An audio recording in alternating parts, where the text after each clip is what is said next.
Welcome back, folks. We now have Ankur who joins us to teach us some basic chair yoga and body stretches. I think definitely the need of the hour, given that we have spent so many days in the confines of this physical space. We will have our next session at 4:15. Over to you, Ankur. Thanks, guys. So, I can't see.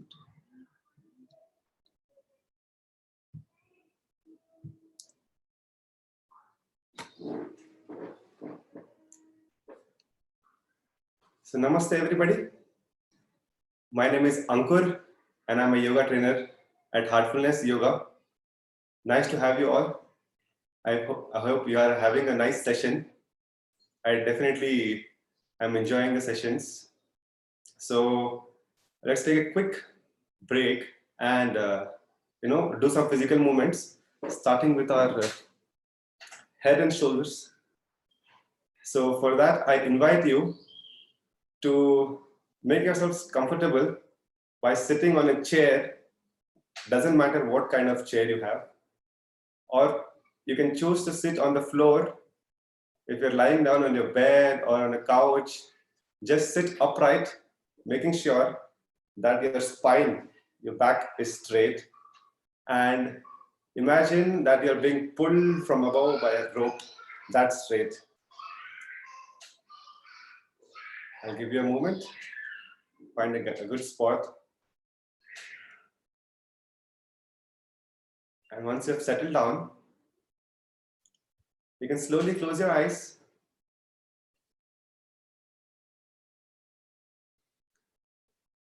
And bring your attention to your breathing.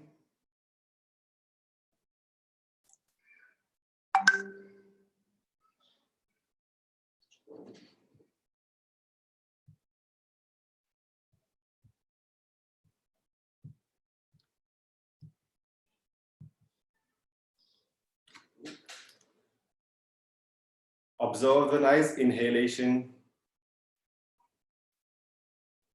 Inhale a couple of positivity. While exhaling, release all the tension and all the thoughts, all the unwanted extra energy that is in your body. Try to feel the prana, or as Master Yoda would say, the force within you.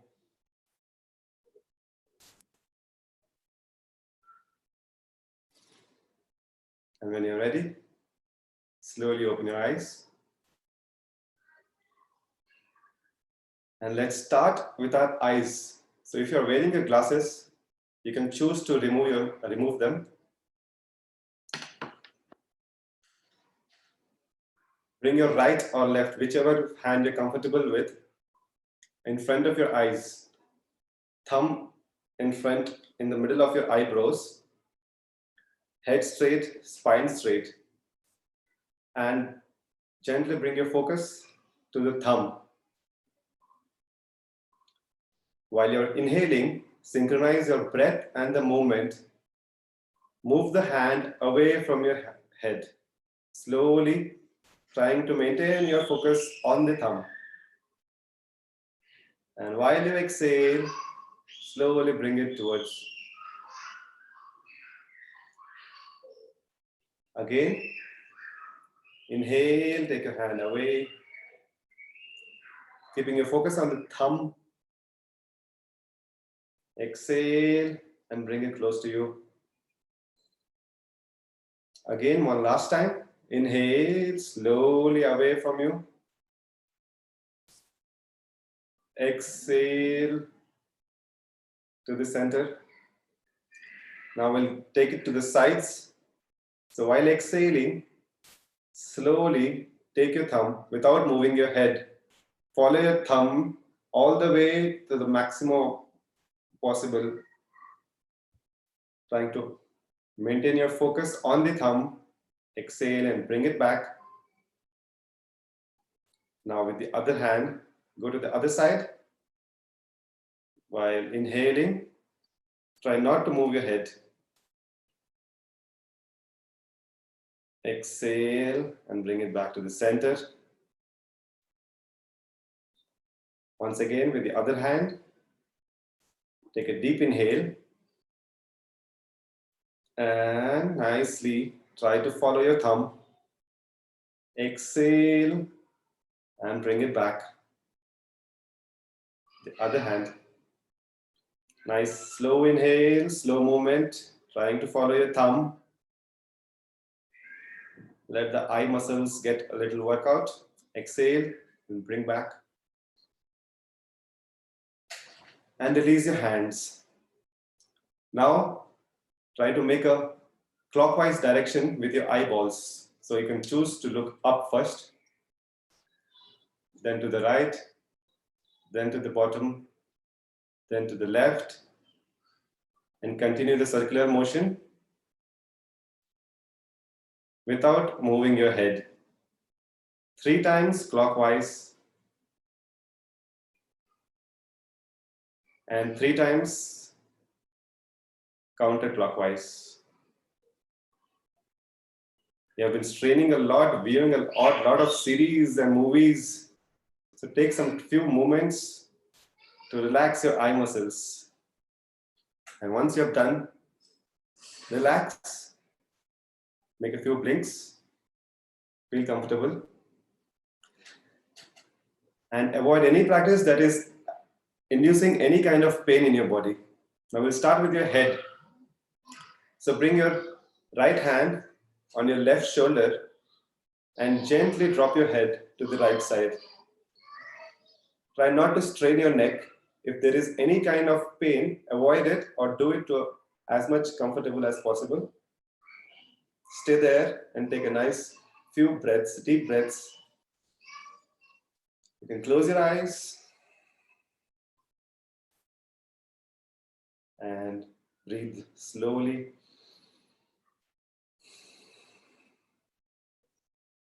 One last breath.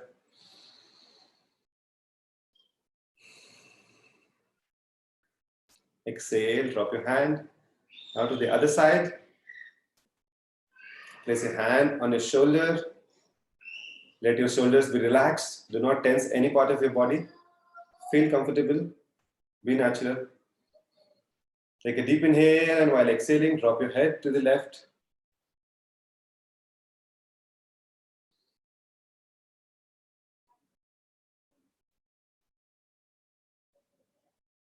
Slow and deep breathing.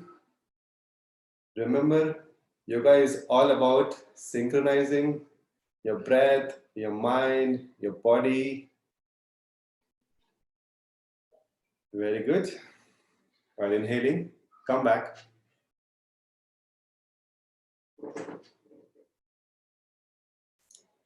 Now, gentle, slow neck rotation. Clockwise, while inhaling, take your head back. While exhaling, slowly drop chin to chest. Inhale up and exhale down.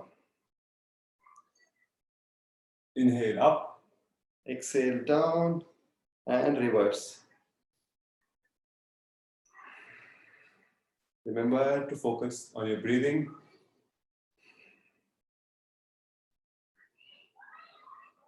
And relax.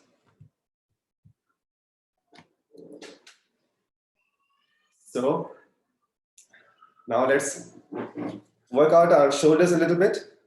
Come a little in the front of your chair. Keep your spine again. Bring your attention back to your spine. And placing your hands on your shoulder, slowly, while inhaling, try to touch your elbows together in front of you and take them towards your ears. Exhale and take it back. Give a nice stretch to your entire shoulders. Slow and nice movement.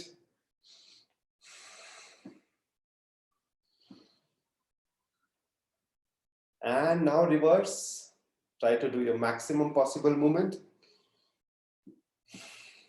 Inhale, your hands go up. Exhale, down. Inhale, up.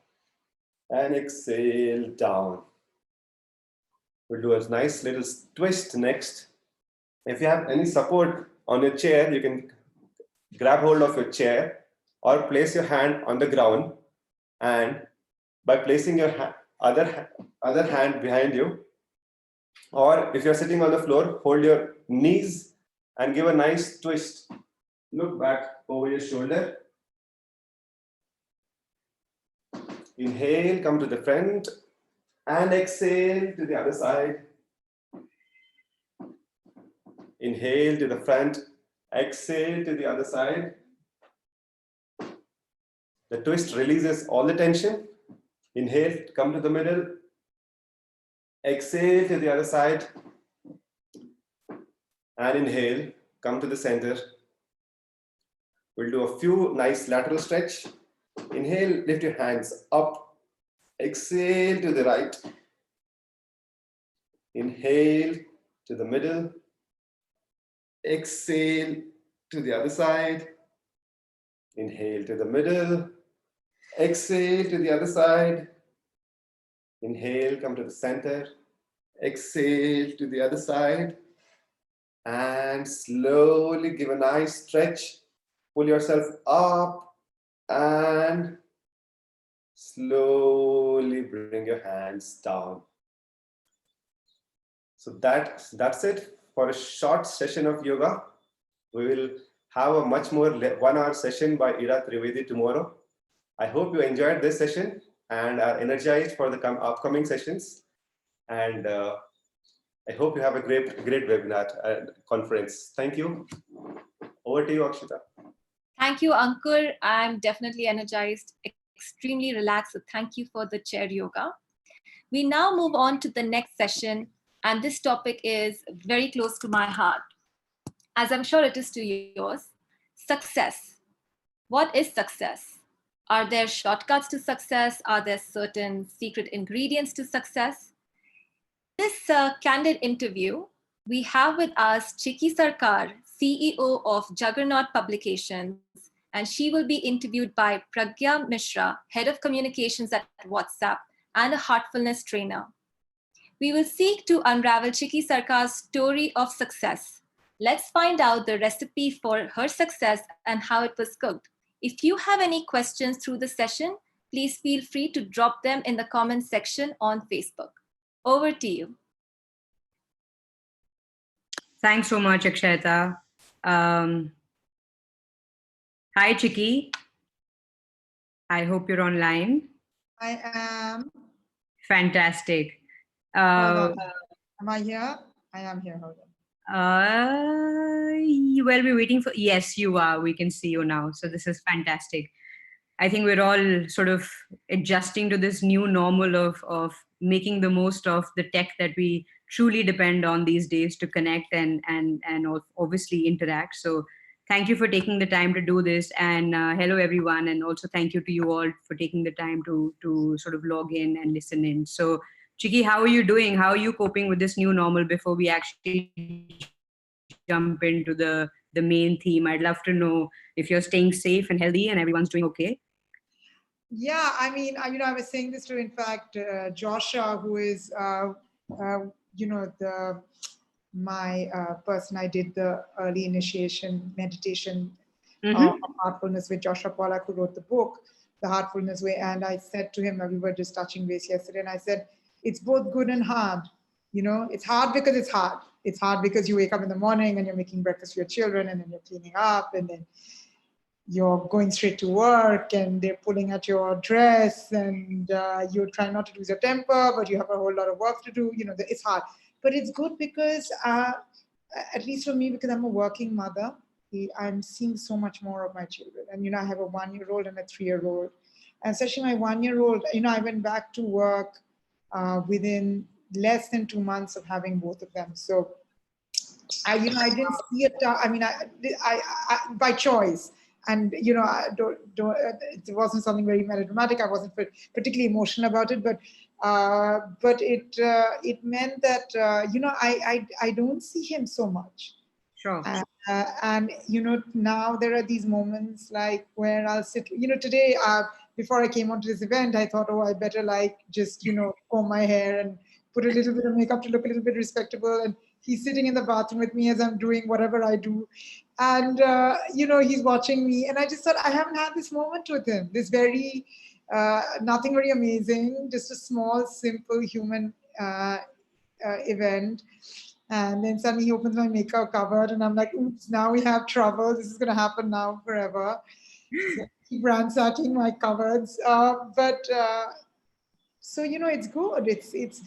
It's made us, one thing this has done is that it's made you shed all the extraneous things, right? In a way. I mean, I'm not saying friendships aren't extraneous, but I'm home, I'm with the kids, I'm working. I managed to do a workout every day with some other friends. So I feel I feel quite fit. It's okay. It's okay. It's not, we are the lucky ones. We are not the laborers who have no home and who are stuck and who can't go home and they don't not getting money and they can't pay their rent. I mean, it has been affected in India in all kinds of ways. And, we are the lucky ones in our homes. And yeah, I agree. I couldn't agree more. I mean, and I think more lucky than I feel unlucky. Let's put it that way. None of us should be whining. We're the lucky people. True. I mean, absolutely. And I think, to me as well, I'm glad you bring the fact up is that we're getting a chance to really pause and take stock and also, just be more focused introvertly because we're getting that time to spend with friends and family and also take a break from our regular, extremely hectic routines. I think we're all making adjustments in our own way. And I think for me, it's been interesting as well, as you were just saying, which is obviously noticing the very important moments, but at the same time, not having lines between professional and personal. It's pretty much, all very intertwined. And how do you make time for yourself? And, I'm glad you bring that up because, it's been tough on me to just create a routine and say, look, I just need to go out and meditate at this point, or I just need to go out and eat lunch or work out and also look after myself and spend time with friends and family. Because, there is no commute and there's none of that, which I think we take time to sort of wind down even before we come home. It's all just really mixed up.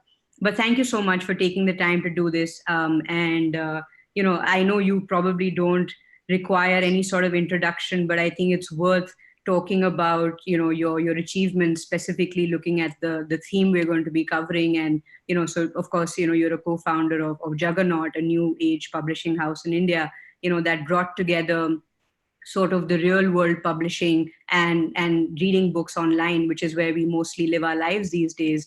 And you've been, like you say, I think you call yourself, publishing is pretty much what you've been most passionate about through your life. And at Penguin, you were instrumental in sort of publishing The Accidental Prime Minister, which I think was pivotal in shaping the political landscape.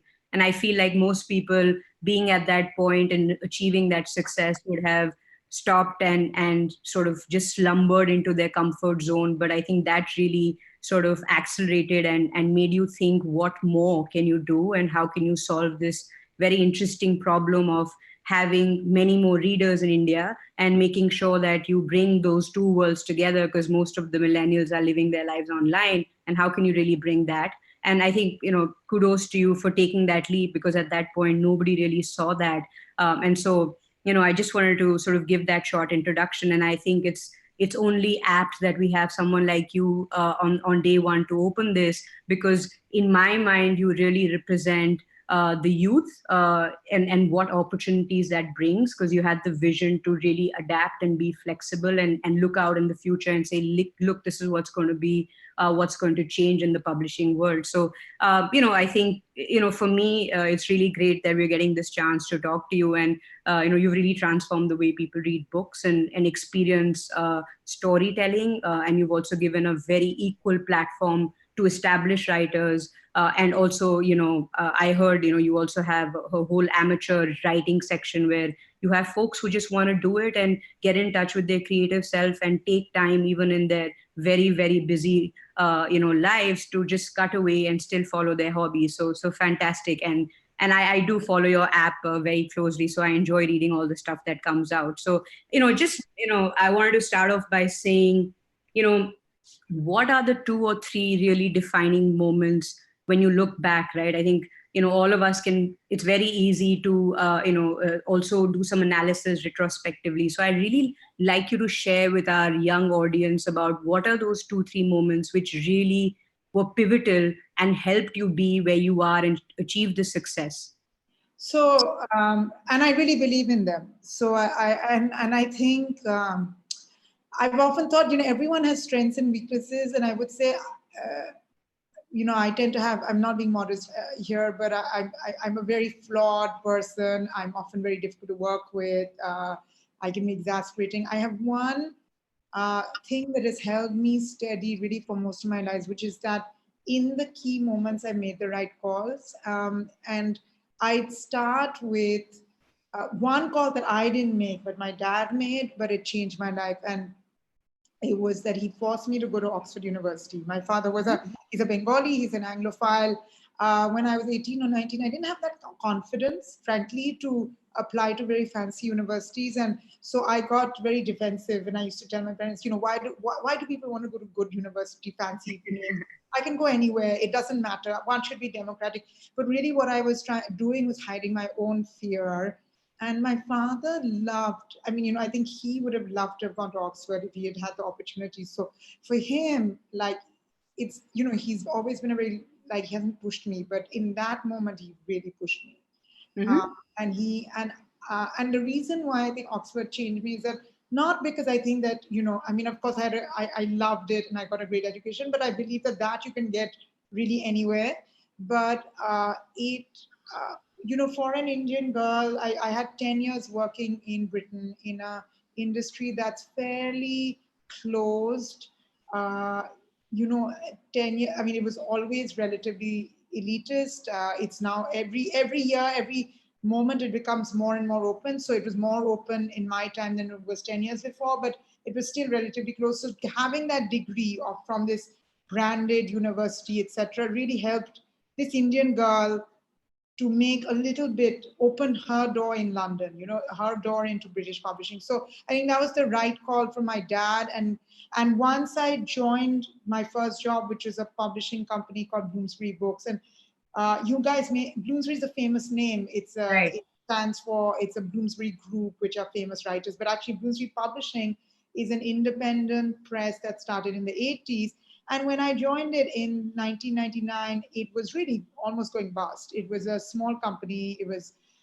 It just wasn't making enough money. And then something happened, which is that they published a bunch of books that no one else wanted. And so they took it on. And those books were called Harry Potter. And as you can imagine, it changed everything about this company. I was sort of bang in the middle of it. I saw this company move from being this small artsy company into, remained a small artsy company, but with a lot of money. And I worked there for 7 years. And then so my first turning point was, I think, listening to my conservative father, who pushed me into making a conservative decision that I, at the time, didn't want to, but it was actually the best thing I did. The second one was that, sort of when I was 27, I began to feel quite constricted in London and Bloomsbury, feeling a little bit stuck. I think a lot of people have that feeling in their late 20s, sort of feeling like nothing's moving. Everything's sort of going round and round and the same thing's happening. And I was single. It didn't look like I was going to get married at the time. My sister, my first cousins had all got married. So there were these big turning points around me. I was this sort of single girl where the career was fine. I was in a nice company, but it didn't seem to be really moving. And at that point, I got this offer to be editor-in-chief of Random House in India. It had just been set up. Random House at the time was the world's leading publisher, and it never had its own outpost in India. And I knew the decision would change my life, and I took it. I closed my eyes, I jumped. The first year I moved to India was the hardest year of my life. I was 28. I hadn't had a working life in India, right? I'd gone to university abroad and then worked abroad. So, I'd returned to India after, I used to come, of course, I'm Indian and I used to come back on holidays, but I never had my own flat and paid the electricity bill and managed a maid. And figure how to bring lunch to work. I mean, I didn't have, and I also, more importantly, I didn't have a ton of friends. Most of my friends weren't here, or I had no friends in Delhi, and I didn't have a professional network at all in Delhi. I knew no one. I knew no one in my world, and I don't even mean important people. I just didn't even know who the book designers were, or the copy editors were, or just people who the service providers that I would need. So I cried every day for a year. Wow. Uh, Hard. every day something would happen that would make me cry, because I found, and it could be something silly, like, I remember one day, like 5 light bulbs went off. This is a very Indian thing, right? Your light bulbs just go fuse. Yeah. Now, if you live in London, your light bulbs don't fuse, right? So it's Sure. not a big deal, but I still remember thinking, oh, like, gosh, and I remember just sort of sitting down and crying, just feeling helpless. But it was also sort of, it was like training for a marathon. It created muscles in my heart and my head that have stayed with me. Yeah, I And can then I imagine. was very happy in Random House. And then 5 years later, I got a call from the CEO of Penguin India, and they said they wanted me to be publisher, and I immediately said yes. So I knew that this would be a turning point in my career, and because Penguin at the time was the largest publishing house, and I knew this jump. So I think all I mean to say is that every time there's been a moment where I've looked at it and I thought, this is an opportunity to grow. Like, this is me expanding the barriers of my life. I've not hesitated. I've taken it. And even though I found the jump I rarely ever found the jump easy or effortless. I found them always difficult, always emotionally challenging, always like whatever. I mean, it's not, I don't feel like I'm like Miss Superwoman, but I Yeah. felt I must do it. I must do it. I mean, that is my potential, and I must meet my potential. So I took that. And then the next jump came with Juggernaut, when I thought, you know what? I have to try and answer this question, which is that, how do I get more Indians reading? And I know that Indians, everywhere I go, whether I'm in a hotel or in a restaurant or in the airport or even at home with my husband, we are on the phone. We're on the phone the whole time. And if I can't find a way for books to live on the phone in some seamless fashion, and find a new way of talking about books, then I will. And I'm not, I don't think Jagannath succeeded yet. I think Sure. we're doing well, but we've not done, like, I don't think we've gone all the way. And so I feel like this project is still unfinished, but the question is worth asking, right? And so I think, so that's it. I mean, that's what I would say. I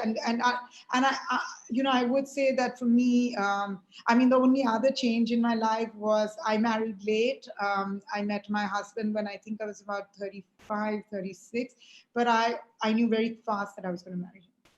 And Fantastic. I jumped with that too. So I knew this is a good man, and this is my Eves, and I'm going to jump. And I did it. And I haven't regretted it. He's a wonderful, I love being married to him. I love having his children. He's a gem. That's So amazing. yeah, so that's what I would say. And everyone knows their turning points. They know. But so the only thing I would just say is, I mean, that when that moment crossroad comes, if you can have the courage, do it. Everyone has their own compulsions and stuff. But the one thing I would say, which is conservative, is that I'm glad that that first turning point, which is the conservative turning point, my father pushing me towards a fancy school, Yeah. overriding my nervousness, my lack of confidence, and my inhibitions. And I had a lot of those. I was not a naturally extremely confident person or anything. I was okay. I was just a very normal. I was a good student. I wasn't a brilliant student. I was not amazing. So Right. for me, like, I just didn't think I was amazing enough for Oxford. And the fact is that it did change. And I think that's the only thing I don't know what I would do with my kids and whether I'd make that push, but I do know, at least for me, it did change my life. And so, No, I'm glad, and I think all that you've shared very honestly has been extremely insightful, and I think I'm sure for me there's a lot that I can take away from what you just said, and I feel like success is incremental, as you said. It's building blocks every day and identifying that opportunity and being able to course correct or be self-aware that this is really going to be the moment and this is the opportunity I need to jump at, which is going to really change the way I'm going to live life, from here on. And I think the ones that you just shared are things that you need courage for, and therefore, kudos to you for doing that and pushing yourself and making sure that you don't, go into that comfort zone. Of course, I feel like, I spoke to a few of your peers and colleagues, of course, as part of my research. And the one thing that really stood out, when I spoke to a bunch of them was how you have positively impacted their lives. And for me, I think that was a very pertinent takeaway, because I feel like the way we understand success these days is that it's a process and a journey of exclusion. And I would really love to hear what have you done, and what are the sort of values that you have followed to make it far more inclusive. Because like you said, in your personal journey, you've made sure that you expand as an individual, you constantly want to learn, you're curious, you ask the right questions. And that's very also important in the context of the heartfulness way, where we say that you need to aspire to inspire, and which I think is, seems like, it's also deep rooted in the values that I follow, and how I like to interact and engage with folks. And what I also understood is something that you do very naturally. And the second thing I heard from them was that, you have this incredible knack of stitching stories and seeing an opportunity where most others can't. And I think to just talk about that is, the book that you wrote, the book that you published with Rajat Gupta, right? I think you were one of the early ones to go out, talk to him, see that there is going to be a future in this book, and that his story is worth telling to the world, because, we were only hearing one side.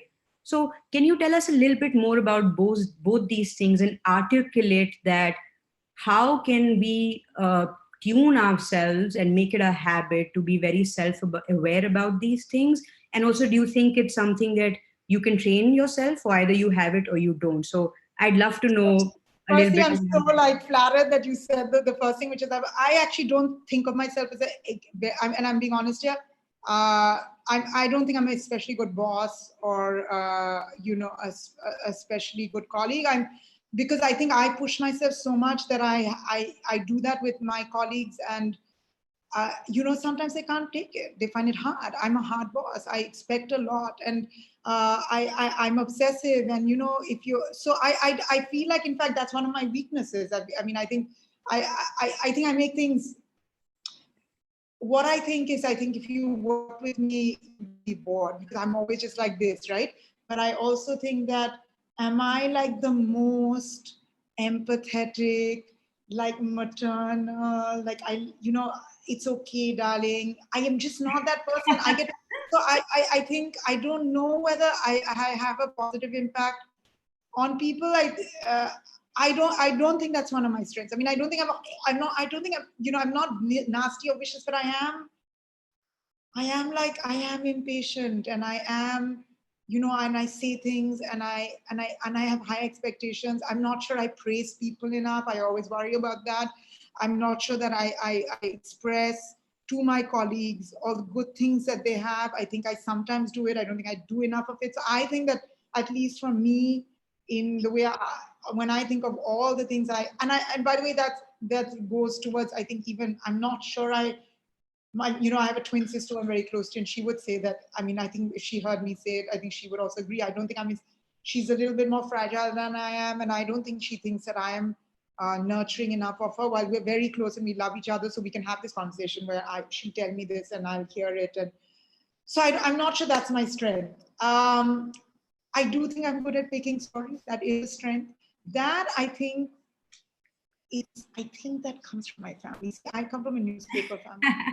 And my family. You're so being my really dad, modest. So just like come out with the honest stuff. No, I'm just kidding. I'm not. I kind of feel like it's worth being immodest about the things that you really have something going for, and then I think you should. I don't know. I don't want to say, because I just do. I'm so aware of my fault. Anyway, but I came from a newspaper family. So my great grandfather started a newspaper, which my grandfather ran, which my father runs. He stepped away now, but which he ran for many years. And so the journalism is about finding stories, right? It's about having that thing. This is a story. This is a story. So I have that feeling. It's a very strong, and I think it's a natural instinct for me that has come because, when I was a kid, my sister and I would often sit in the living room, and my dad would be on opposite us, and he would have work chats with his team. And so we've just imbibed these stories. So not stories, but this way of thinking. So Rajat Gupta was, everyone wanted Rajat Gupta. But what I would say is, I knew it was the book to have, and I thought, how do I get it? And I remember like seeing a New York Times piece. I think this was a piece they did about him doing solitary in prison. And so there are these days I'll read something and I'll go, I have to have this book. I have to have this book. What do I do? And I remember that I knew a gentleman who was close to him, who had been at McKinsey and who had worked with him and was no longer at McKinsey. And I called him and I said, look, how do I make this book happen? And he said, listen, you should go meet him in jail and I'll help you. I'll send you this form. You fill out this form, you mail it, and I'll tell him you're coming. And so I wrote this letter to Rajat Gupta. Now it happens that I used a family connection because Rajat Gupta, although he's not known to my family as such, his father used to work for the Bengali newspaper that my grandpa ran. So there was so I used that and I said, I'm X's granddaughter and I would like to come and see you in prison. May I come? And this go-between said it was fine. So I filled out that form and I went. So,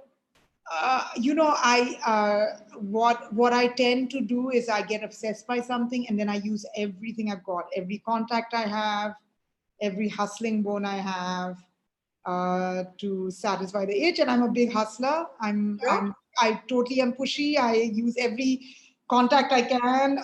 I'm constantly asking people to introduce me to other people. I mean, I hope I don't drive them too crazy. Clearly you aren't, because that's not the feedback that I got. So you're clearly doing a good job.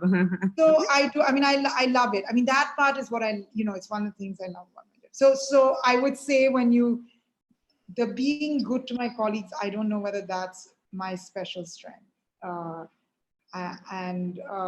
But I do get obsessed about stories and finding the right stories and doing, the right books.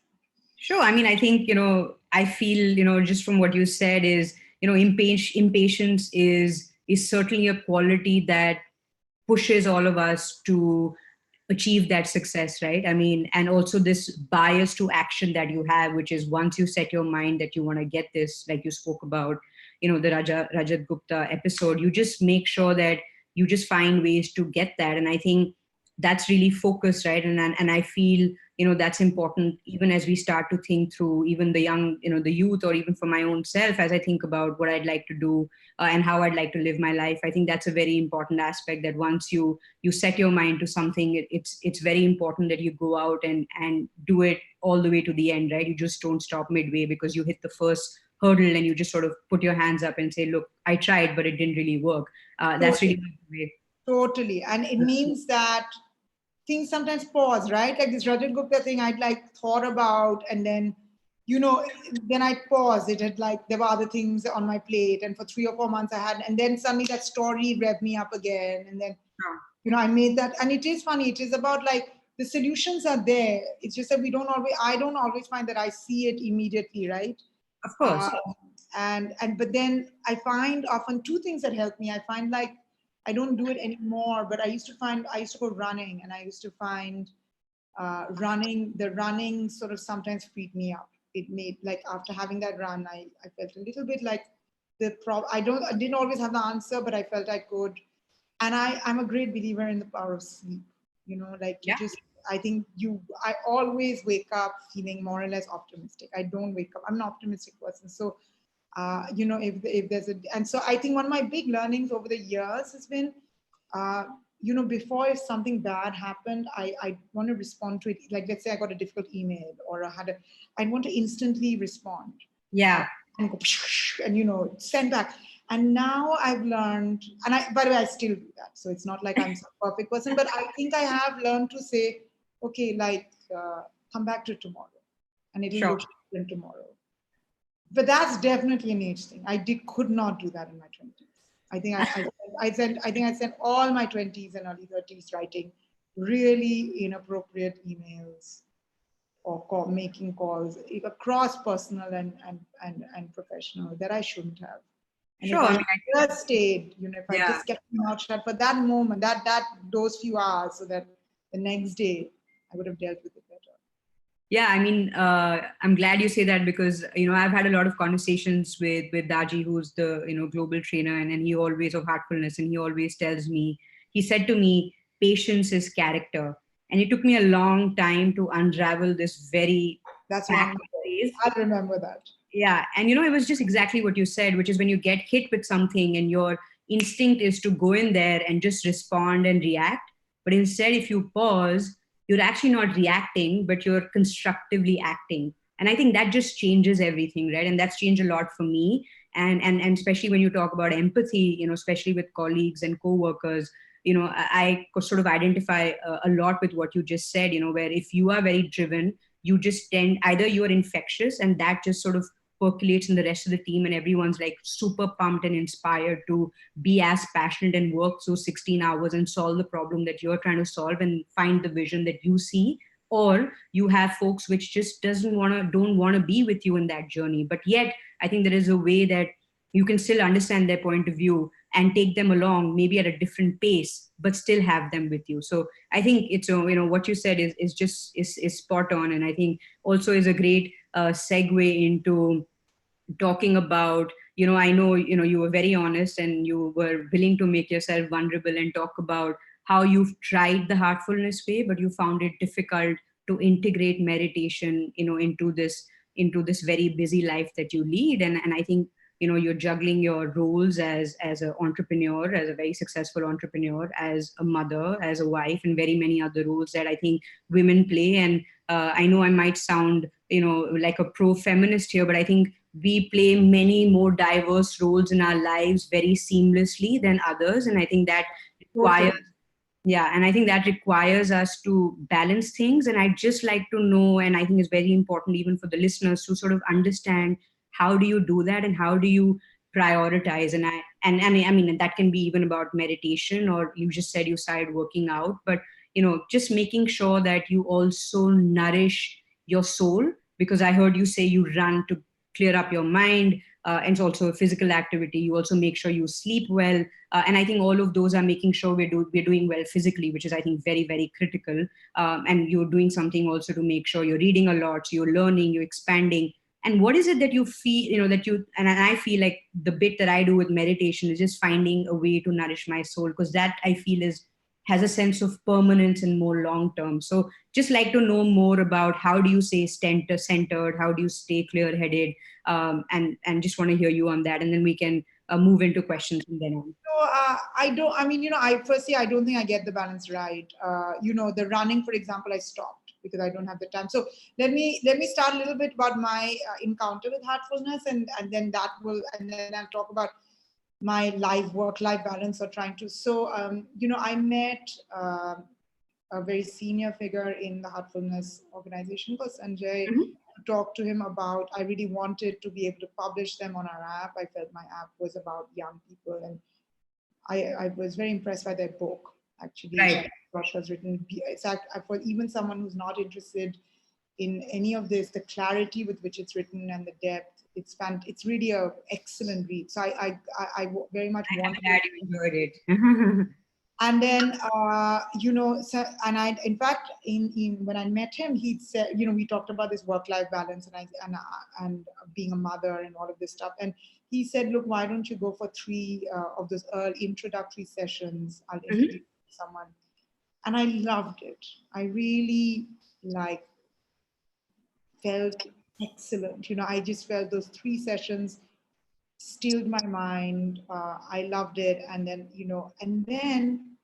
I have to be honest, I haven't been, and this is why I'm here today, because I'm actually, I don't just work with Heartfulness in the sense that I sort of publish them, but I'm really sort of open and interested in you and the organization and the work you do. And I felt its effects in me, but I couldn't I just couldn't keep it in my life. And what's happened to me is that I think motherhood has just skewed the thing. So, before, I mean, to be a wife, to be a friend, to be a daughter, to be an employee or a owner, it's okay. It's fine. Yeah.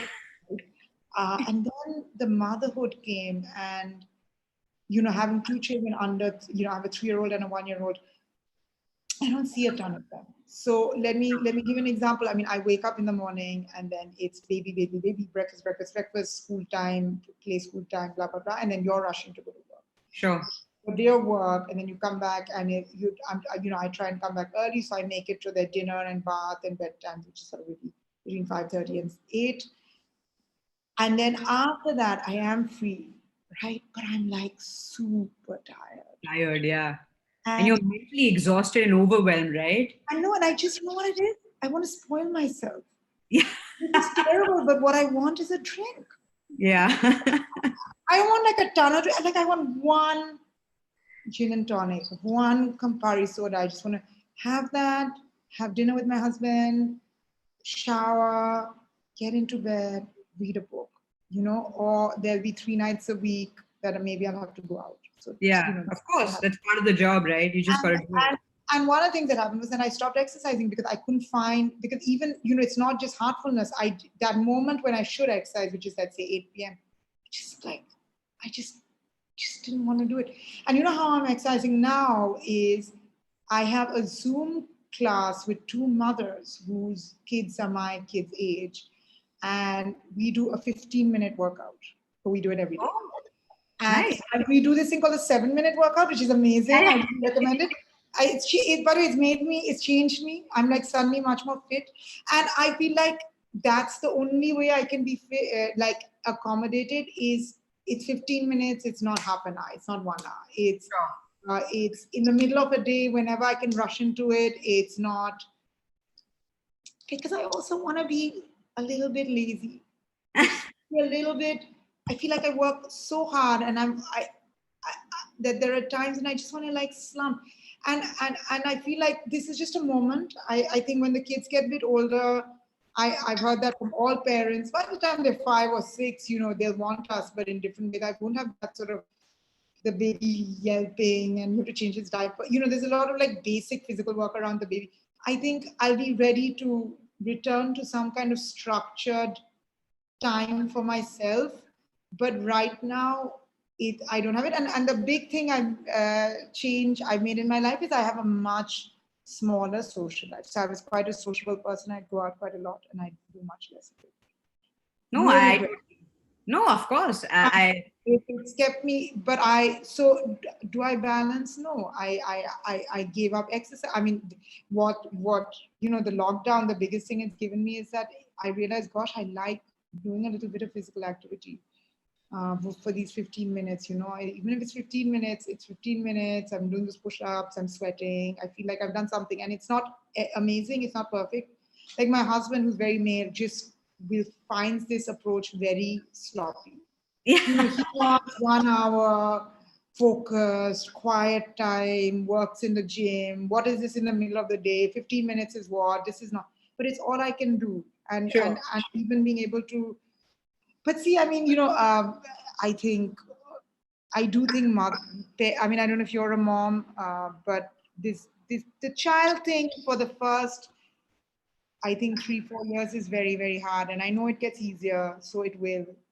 So let me tell you, I am not a mom, and I've always been leaning towards not being one. And you being so honest and sharing your experiences certainly discouraged me. But totally. I mean, there's so many children in the world. Really, you have to sort of want it, And my sister is all just like you. She doesn't want kids. So yes, I don't balance my life. I have lots of things I want to do. What I do is through this, the work has been uncompromised. I do the work like always, but then everything else has sort of been shrunk.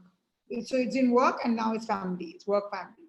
No, and absolutely. There isn't, and it's not like I have a ton of hobbies. I basically read, and I like cooking on occasion, and I like watching TV, and but yes, that's it.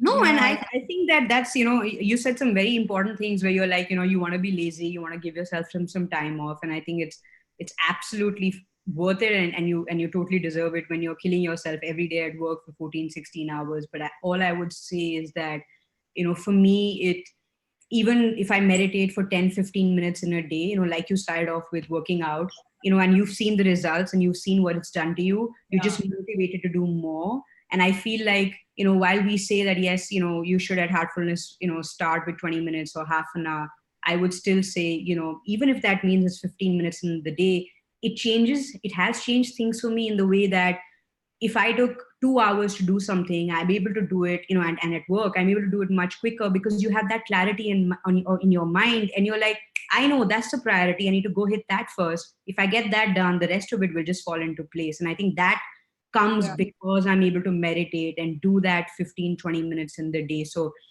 So just how out often there. do you meditate in the day? Like, Well, I oh, meditate in the morning, and then we do something called cleaning in the evening, yeah, which I think is a yeah, very important aspect of the whole practice. Because, Daji always says it's like, like you exercise, right? And you're sweating. And then if you go and hug someone, you're going to transfer that sweat to everyone else.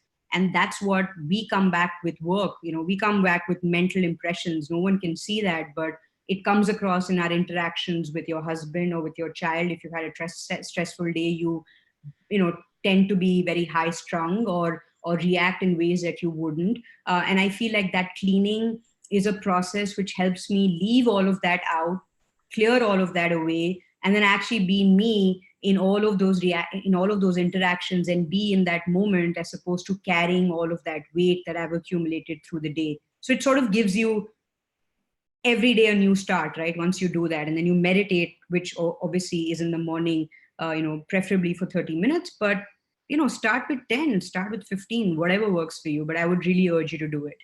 um, you're and right. I agree. And I mean, I might just give Joshua a call and say, give me a session.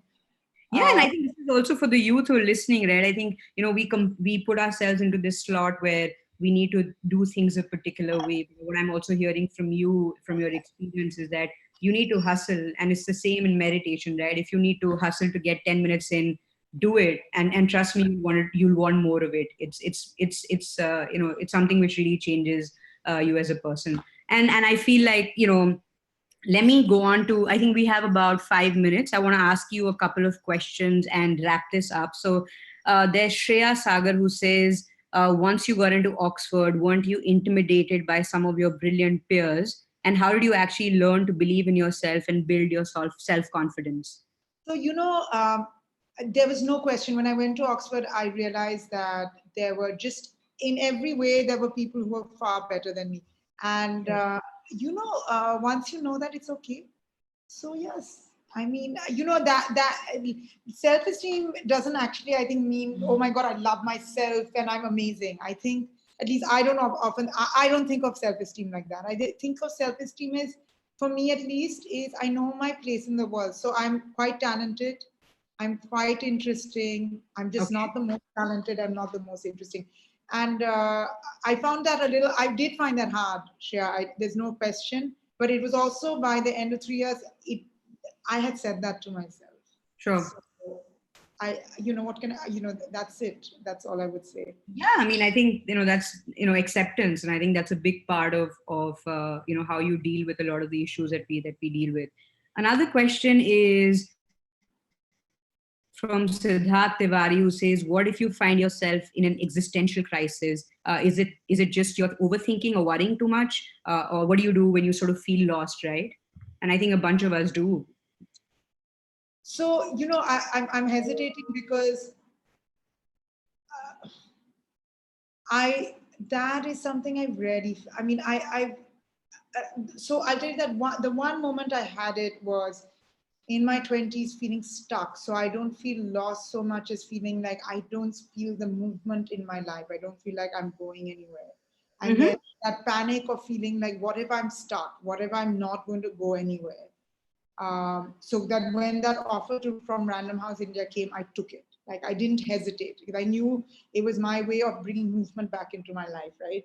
Uh, um, once I mean, I hate to say this, but I haven't had an existential crisis. This is terrible. I have many crises to do with like, am I doing well enough? Am I doing as well as I could be? But Sure. I don't anymore and maybe I will have an existential crisis later in my life, and then I would be able to answer this question differently. But at the moment, who am I, or what is my purpose, or why am I here, or am I valuable and creating value? I don't have those questions. I kind of think I'm okay.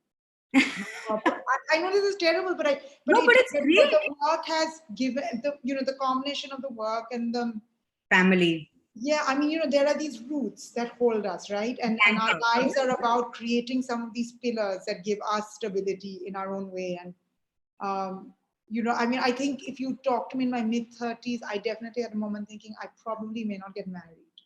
I Sure. definitely had that feeling. And then I remember thinking, that's okay. It's okay not to get married. Like it's fine. I won't be. I remember thinking, am I going to be devastated? And I thought, no, it won't devastate me. It's okay. But I think what I'm hearing from I'm you sorry, Siddharth, it's right, but I don't know whether I'm the right person to answer that. No, I think what I'm hearing is you've never looked for validation from outside, right? You've just sort of figured that this is it, this is who I am, and I'll sort of live through whatever comes my way and whatever hits me up, because I am confident of who I am, and I'll get through it.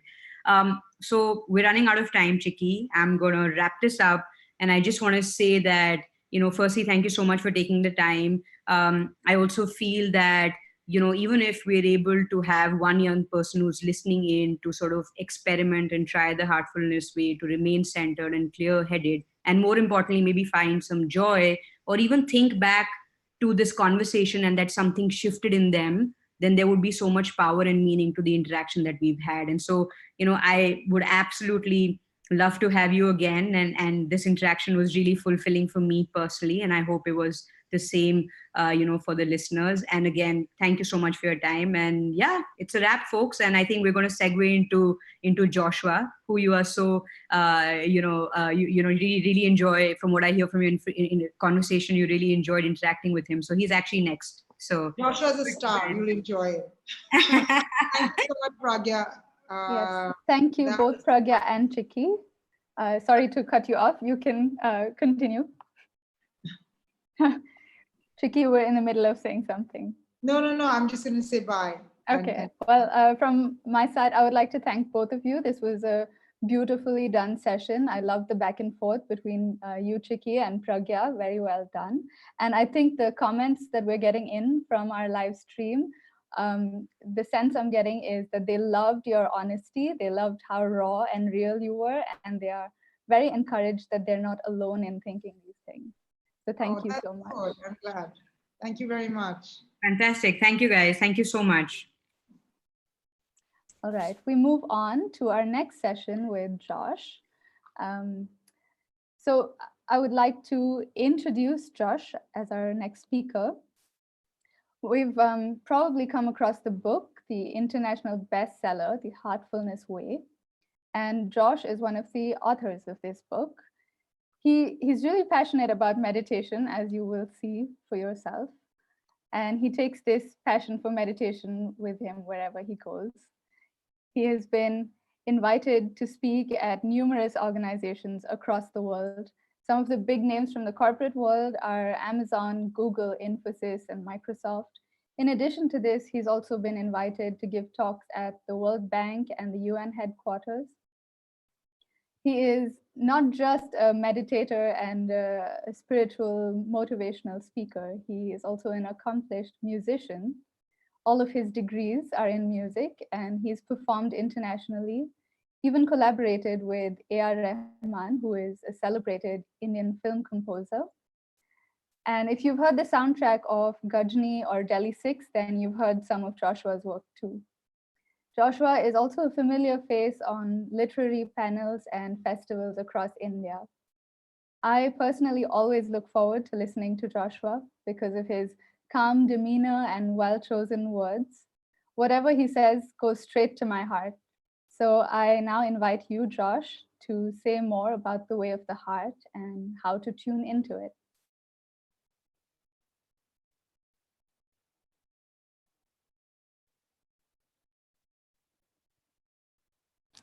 Hello. Hi, Diksha. Hi, the floor is yours. Okay, thank you. So, hello, everybody.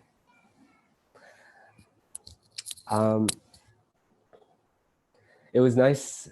I don't know if Chicky is still there. Anyway, if you're there, it was nice seeing you again. It's true, she came and we meditated together. And then unfortunately, as soon as that introduction to this practice occurred, then I had to leave the country for about 6 months. And I just came back, well, about a couple months ago. But anyway, we're on lockdown now, so nobody's meeting anybody. So I'm very happy to be a part of this Youth 2.0. And the only thing that I can think of when I hear 2.0, right, is then I guess what's next must be 3.0. And then maybe 4.0, 10.0, 100,000, million, billion, trillion. Because what comes next? Okay, so we've managed to improve ourselves. We've made ourselves as best as we possibly can. And having done so, then there's nothing left except to do it again and again and again and again. Because I don't know how many updates, Apple has had since iOS first came out, many, right? So this is what life is about. And I recall one conversation I had with a famous Carnatic musician, Indian classical Carnatic violinist. And what he said impressed me very, very much. He said that amongst musicians, there is not so much of a difference between a master musician and a beginner, and everybody in between. Because all of us are seeking perfection. We're striving toward perfection. We're moving toward perfection, and none of us are there yet. Perfection is an elusive goal, and we are all marching toward it. And therefore, the difference between a beginner and a master is what? Only a matter of degree and nothing more. What unites us?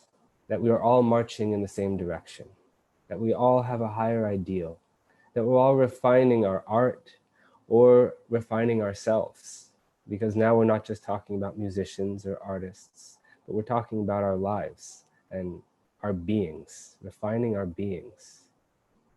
Right? So that's what unites us. So because of that, to me, the most important thing is that we learn how to walk this path of self-refinement, moving toward perfection. It doesn't matter where we are on that path at all, but the trajectory has to be there. And if the trajectory is right, then we'll move further and further and further. So we have to master this art of refinement. We have to master this art of transformation so that we do it again and again and again. So that's what I think unites us with, a great master. That a great master has mastered the path. And we can master the path while we're still beginners. You can be at a very beginning stage of spirituality, but you're mastering the path to such an extent that you're going to continue. And that's the important thing. So I think that attitude is the number one thing. In this book, The Heartfulness Way that was mentioned, I've asked many questions to the global guide of heartfulness, Kamlesh Patel, who is fondly known as Daaji, right? I've asked him many questions. And, he's given so many answers. And this topic, and I think we didn't have this conversation in the book. I think it didn't make it into the book. But at one juncture, he mentioned to me that the people who really managed to fly in this, spiritual field, who managed to soar, are the ones who find themselves unable to tolerate all of their imperfections and who are constantly trying to overcome them as well. Now, that has to become a kind of an innate thing in our lives, I feel, where your heart demands it of you. We have to sensitize our hearts. We speak a lot about clarity of mind. I think the real thing is clarity of heart, where your heart tells you yes very clearly, it tells you no very clearly. Then you're really guided in life. When you can rely on your heart to tell you where to go, or you're able to listen to your heart when it tells you not to do something. Right. So for all of this transformation and refinement, and 2.0, 3.0, 4.0, billion.0, toward infinity, because there's no end to it, there are some essential tools that can help us so well, right? And for me, this heartfulness practice, this collection of practices, which we call heartfulness, handful of exercises, represent the most potent tool that I am personally aware of.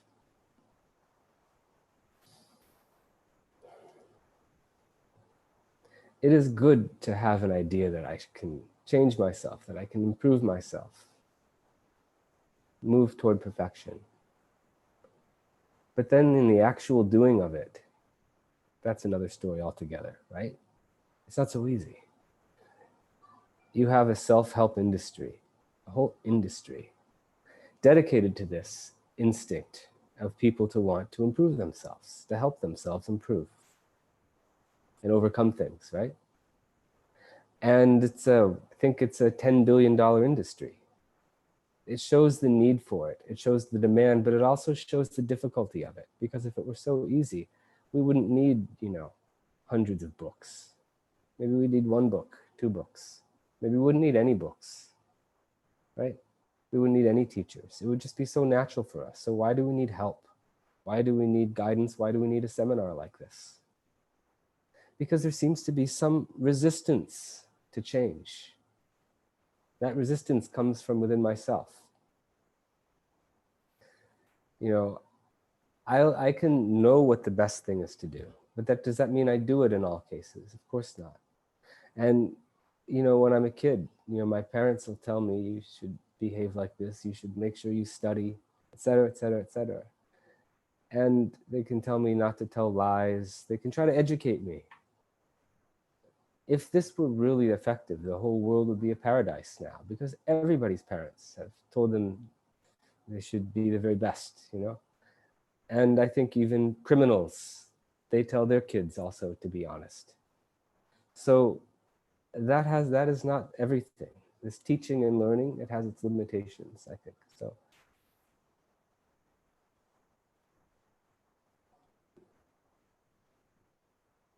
problem is that you can try to make change at a conscious level. But the roots of your thinking, the roots of your emotions, the roots of your behaviors, they're there, they exist at a subconscious level, right? And the subconscious is more powerful than what you think consciously, what you attempt consciously.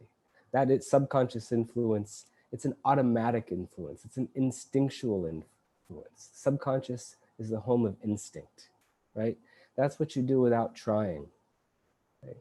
So automatically, when you revert to instinct, then you're reverting to your old tendencies, your old way of being. And all of a sudden we find, oh, I've failed at changing myself. So if we're going to succeed at this venture, that means we need an approach that is based, well, it's holistic, We need an approach that's holistic and that works at subconscious levels, not just conscious levels where it's convincing me to do things differently or to behave differently or act differently in any way that's not authentic. It's authentic when it comes from inside, not when it comes from outside, you know? So, I mean, we can tell because, you know, so many of the time in society, society rewards us for, you know, behaving nicely, right? They honor us. They say, oh, you're a good person, right? You're a great person. And people shower us with rewards and respect and honor and things like that. And of course we enjoy this. And then, but on the other hand, if we don't behave according to the expectations, the external expectations, then there's punishment waiting and shame waiting and all these other things. So there's this fear and there's this temptation at the level of society, right? So that's society trying to keep a check on us, right? And that's necessary precisely because this positive way of being hasn't come from within us. It hasn't manifested itself in a natural way. So the idea is that if it's going to be natural, this change has to come from inside, not from outside, not because your parents tell you or your priest tells you or your teachers tell you or the government tells you or anybody. It has to become because your heart tells you. Your heart must demand it, right? And then of course we have to have help and tools available to us to get over this inertia where we can, this change, you know, that we're trying to make, where we get over this, these subconscious barriers that I was just speaking about. So for me, that's where heartfulness helps, right? Especially this technique we call cleaning. Those of you who practice heartfulness know well what I'm speaking about. Others, well, I'll tell you. So in one of these conversations I had with Daaji, maybe for the book, maybe it didn't make it in the book, he gives an example where you're sitting on a plane and you're sitting in an aisle seat and everybody's filing past you. And all of a sudden, as you see every person who's going by, you form an opinion about that person, right? It's a natural thing to do. You say, oh, I like this person, oh, I don't like that person. I like the way they dress. This person, they don't look like a nice person. This person is taking so much time because they're trying to stuff bags up ahead and they don't fit there. So you react, you know, and all these thoughts and opinions that we're having about others, they all contain a certain positive or negative quality, right? When you think about somebody, when you have an opinion, it's a positive opinion or it's a negative opinion. Right? It's not an opinion if there's no positive or negative emotion attached to it. And when we think, our thought tends to have a sort of positive or negative charge. Now, sometimes it's very extreme. You become exuberant with happiness, or you hate something, right? That's extreme, or can be very subtle. Just a slight distaste. Right? So whether it's subtle or whether it's extreme, still that emotion is there, and it's either positive or it's negative. And that is the emotional content of your thought. Now, what happens after that incident is finished, right? Now the person has gone by, or you've had a conversation with somebody, you didn't like what they said, but they walked off and you went your own way. Now it's over. The emotion now appears to evaporate, but does it really evaporate? That's the question. And the answer is actually, I think we'll all be familiar with this, where later on, much, much later, something can happen that reminds you of some other incident, that reminds you of a previous incident, and that brings up an old emotion. And you realize that, no, that emotion didn't evaporate. It was inside me this whole time. It was just undercover. And it was undercover, and it was waiting for this right stimulus to come along and awaken it, reawaken it. And now this emotion comes out and reawakens itself. Maybe you meet somebody who reminds you of somebody who mistreated you earlier, right? And all of a sudden you don't like that person. Now, this new person, They're absolutely new. They've never done you any harm. They might even be somebody who becomes your best friend.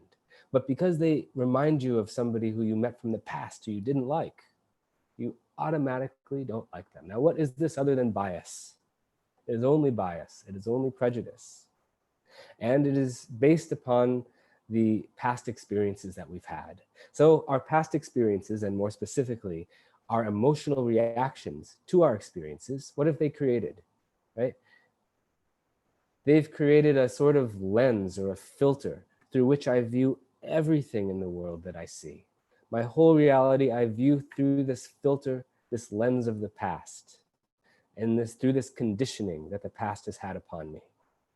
And as a result of this conditioning, I'm unable to see you as you are.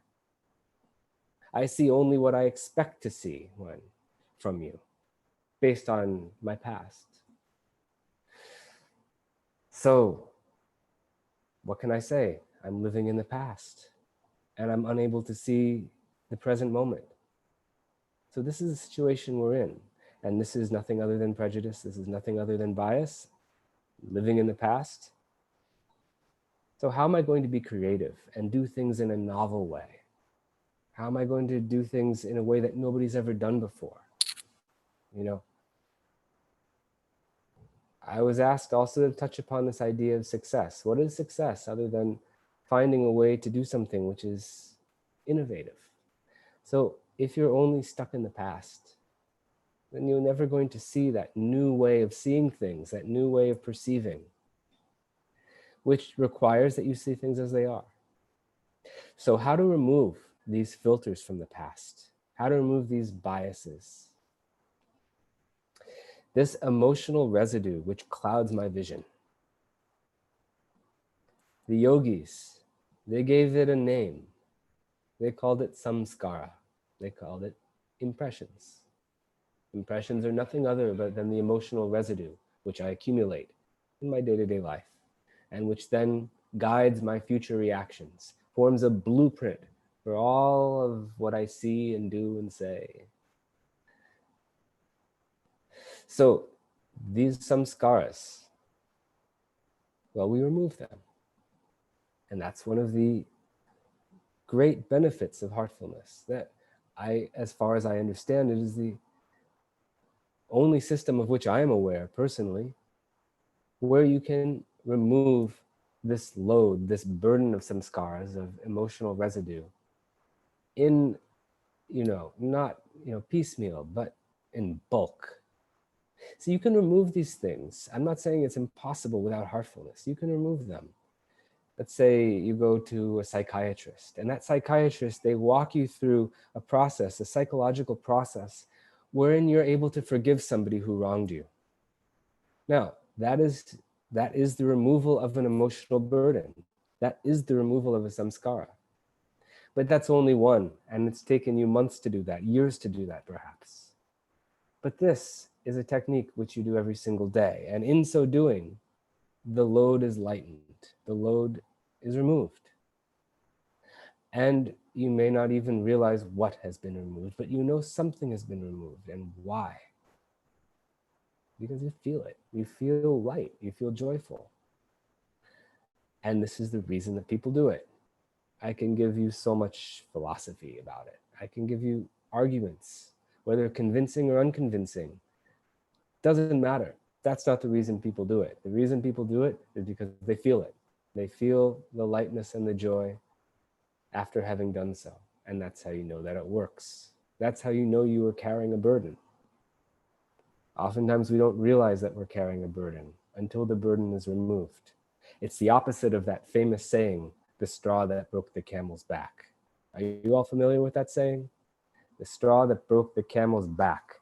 That means that you have this poor camel and you keep adding pieces of straw to their back. 1, 2, 3, 4, 5. Now eventually, I don't know, 10,000th piece of straw, the camel's back won't be able to support that weight anymore. And all of a sudden, back breaks. But here it's the opposite. Here you're removing the pieces of straw. And all of a sudden, you're not removing pieces of straw, you're removing bales of straw. And after removing these bales of straw, you just feel the contrast to the heaviness. It's a wonderful thing. That's all I can say. It's a beautiful feeling. And so, you know, unfortunately, we become addicted to it too. It's good in the beginning, but not always. But in any case, you see, I'll just take a small diversion and say that we have a lot of such experiences when we begin this practice. As a result of the cleaning, we can feel so light. We also meditate. As a result of meditation, we can feel so secure. We can feel like we're in, you know, almost like you're in the womb again, you know, so protected. You can feel so peaceful as a result of meditation. So many experiences like that come, but what are these experiences anyway? They're just, like I said, like the reason you feel lightness when you do cleaning is because of this contrast to the burden that you were carrying previously. And similarly, the peace that you feel when you meditate. You feel that peace only because previously you were so restless in life. And this restlessness, just a drop of peace, and I feel as if I've been plunged into an ocean of peace. Such was my restlessness. So it is these contrasts which impress us so much, I think, when we start this practice, when we start walking on this path. But as the lightness continues in general way, when these samskaras are removed, where is the burden that you'll be carrying? And how much contrast will you feel? So therefore, in the lack of this contrast, will cause you to stop having such experiences. And it just becomes a natural thing now. It just becomes a natural thing. So that's why I said it's not good to become addicted to anything, whether even to spirituality, because then we're always going to be trying to repeat experiences, right? Such as the feeling of lightness when you do the cleaning. But that would be going backwards. So there's cleaning. This helps us, removes the roots of our emotional tendencies, habits of thinking, and ultimately our behaviors. Makes us, what can you say? It makes us sattvic. It makes us very sattvic because, you know, you must have heard in Indian philosophy the three gunas, right? You can have somebody, what does sattvic mean? What's the opposite is tamasic. Tamasic is when you are like so static, you know, you're like a donkey that you try to push this donkey and it doesn't want to move, right? It refuses to move. So that means that you're not trying to adapt to situations. You don't ever want to change. You just want to stay as you are, right? So the opposite of that is being very sattvic, right? That means that you're always very flexible and always very joyful. You're not fighting against everything. You're going with the flow. So when you remove these tendencies from within your heart, which make you, you know, very insistent, and you have to, and make you act in a certain direction only and think in a certain way only, in a very rigid way, you remove that, and there's so much flexibility now in you, and therefore you can be very adaptable. You can be very resilient, which is, I know, is a buzzword these days, resilience, right? And resilience, that's of course what our ancients just called being sattvic. It has nothing to do with what you cook in the kitchen, you know? I mean, of course there's sattvic food, but I mean, you know, Swami Vivekananda famously said that religion had gone into the kitchens. It's much more than that, right? Anyway, so this is the value of cleaning, the value of meditation, getting guided by your heart. And of course, meditation, as we practice it in Heartfulness way, is not just meditation, but meditation with something we call yogic transmission. And I want to give you a little taste of that experience today, before we finish our session here. I'd like you to have a taste of that experience. And I pray that you'll have a taste of that experience when we meditate. And what am I talking about anyway, yogic transmission? Well, we're all familiar with meditation. At least we all know that it involves sitting down and maybe crossing your legs and closing your eyes. Beyond that, we don't know much about it. And there isn't much to know either. It's a very simple thing. But meditation with yogic transmission, what is that? Well, let us say it's a way out. It's a way of freedom. And it's a way to experience and have inner conviction about things. So it's a way to be free from the burden of beliefs, right? That's what it is. It means I experience something for myself. Now, for instance, people can go around and say God is everywhere. God is omnipresent. Or some people may say God is within me. It's a very evolved view. People may say, aham brahmasmi, right? They may say, God is within. But it's only a belief until you experience it. So how are you going to experience it?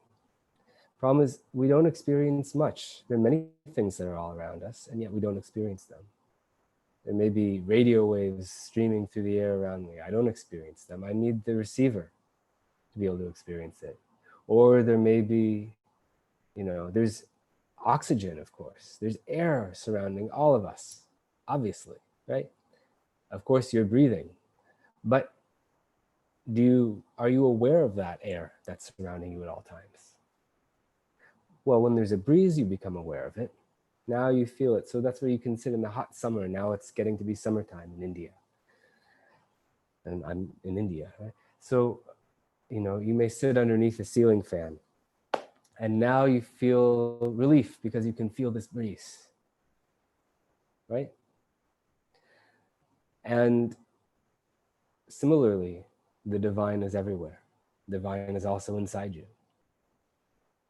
Do you feel it? No. But transmission, when you sit with somebody who can impart this yogic transmission, that is like sitting under a ceiling fan. And now they're not doing anything special, but they're just they're directing this current of air towards you. This divinity is now being directed and focused upon your heart to the extent that you can feel it. So now you're able to feel it with a little assistance. So that's what meditation, so it's meditation. When you sit with a trainer, it's meditation with yogic transmission. And then you're able to experience something more than you were when you were on your own. Of course, later you'll be able to experience it on your own too. So this is what I propose to try with you now. And so let me explain how we meditate very briefly, because then we'll meditate a short while.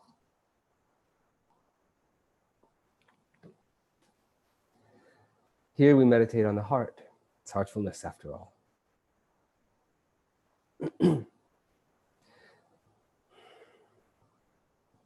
And we don't just meditate on the heart, but we meditate on the idea that there's a source of light within my heart. When you close your eyes, that's what you'll suggest to yourself. You'll say, oh, there's a source of light within my heart. You'll think to yourself. And having thoughts this, all you will do is just settle your attention there on your heart. And what I mean is the place where your physical heart is, there on your chest, left side of your chest. And now you do nothing but see what you feel. See what sort of experience gradually starts to emerge over the course of your meditation. It'll be something very subtle, but there will be something. So in meditation, we become very receptive. We're not doing anything. We're not trying to maintain some sort of idea. We're simply being receptive and paying attention to what we feel there at the level of the heart. And we, of course, have to use the heart to feel something, because what else are we going to use? So this is when I'll ask you to start meditation, this is what you'll do. Now, the first step, which I will ask you to do, is to switch off the phone. Okay. And now I will guide you through a series of steps by which your body will become relaxed. And then we'll meditate silently for some minutes. And I'll tell you when to begin meditation. I'll tell you when it's concluded as well. So please start by closing your eyes very gently.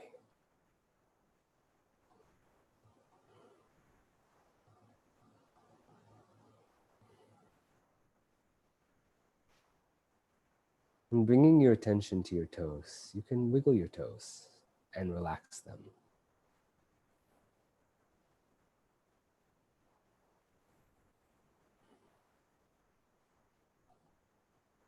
Now you can even feel a current of healing energy entering the soles of your feet from Mother Earth. This energy from Mother Earth enters into the bottom of your feet and has the effect of relaxing them.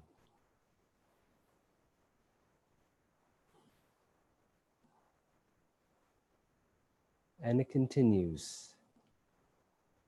This energy moves only, it moves upward. And it relaxes every muscle as it goes, every body part as it moves, relaxing your ankles.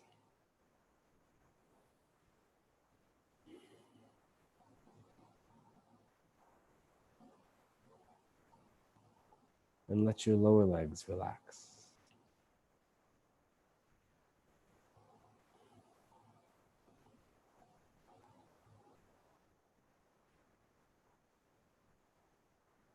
Relax your knees.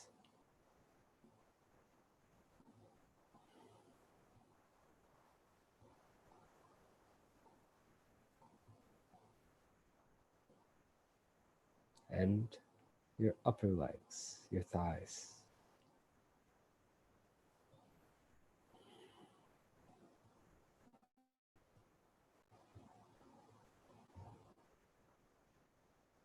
Relax your hips.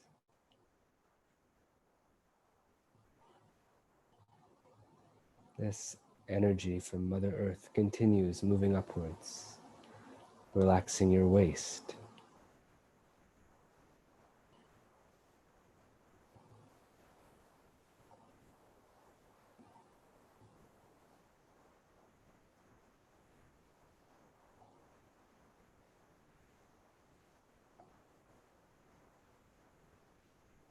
Relax your abdominal muscles.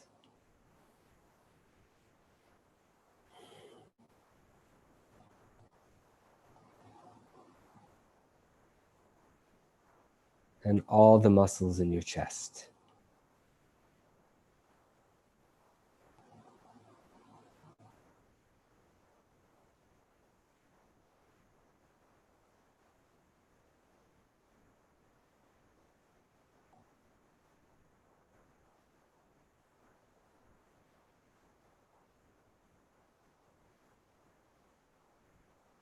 Let your whole back relax completely, from top till bottom. Relax every muscle.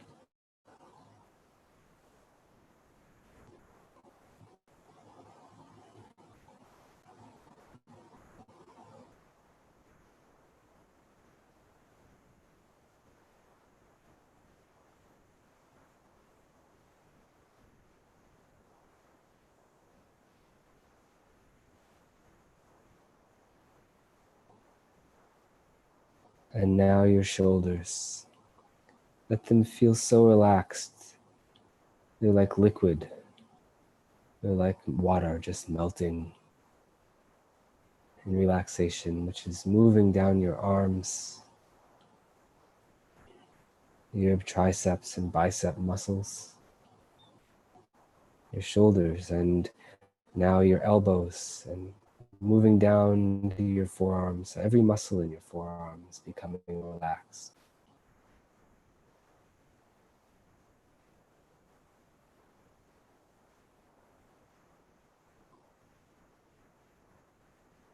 Relax your wrists and hands and fingers. You can even feel that energy from Mother Earth flowing out from your fingertips.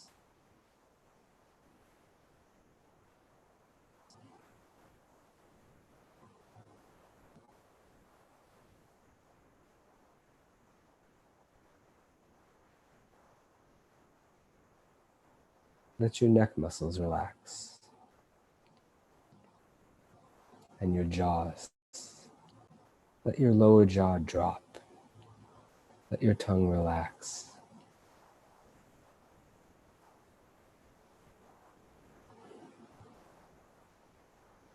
Relax all the muscles in your face and let there be so much softness around your eyes.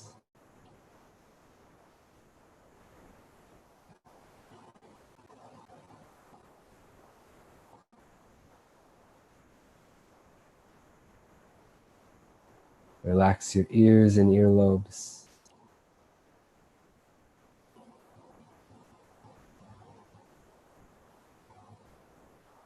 And all the way to the crown of your head. And now your whole body is relaxed. You can become aware of your body. And if there's any place which requires more attention, which requires deeper relaxation, let that energy flow and saturate that area. Bring it into balance.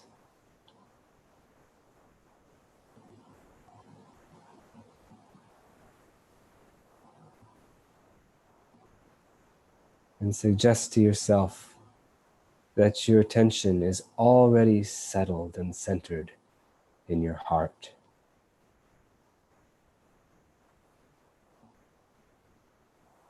In your heart, where a source of light is already present. You cannot see this light. You cannot imagine it, but you can feel it.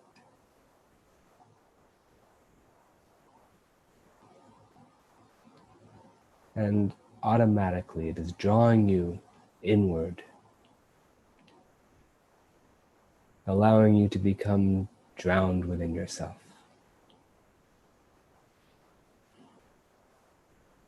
If thoughts come, it's okay. Don't fight them. No need to entertain them.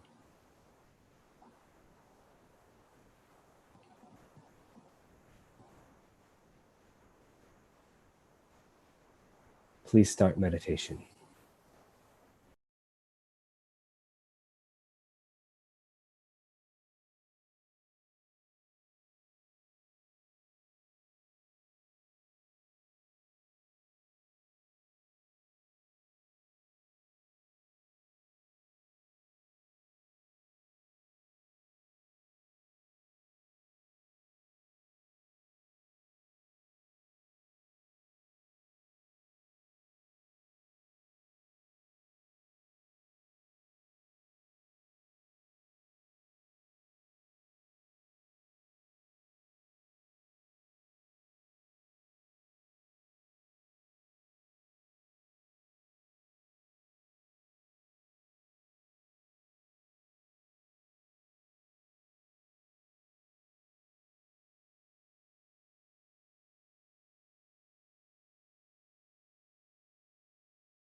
That's all.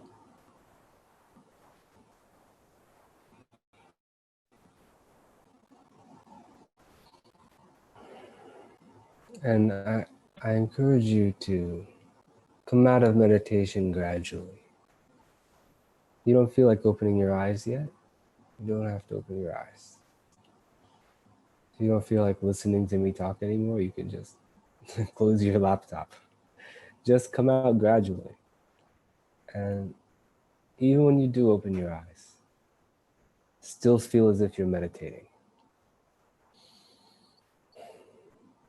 Okay, so now I suppose I've taken up all the time.